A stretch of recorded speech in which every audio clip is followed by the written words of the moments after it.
how to see all your comments on YouTube. This tutorial shows you how to view your complete comment history on the platform. First, open the YouTube app on your Android device. After that, tap on You at the bottom right corner. From there, tap on Settings at the top right of the screen.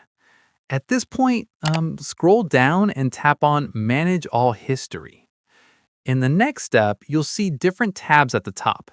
Following this, switch to the Interactions tab from the top menu.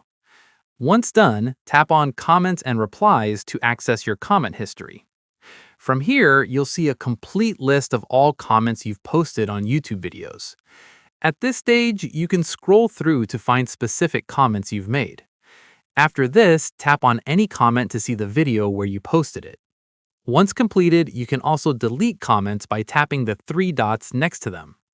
And that's it. If this comment history guide helped you find your YouTube comments, give it a like, subscribe for more YouTube tutorials, and tap the bell icon for updates. See you in the next one.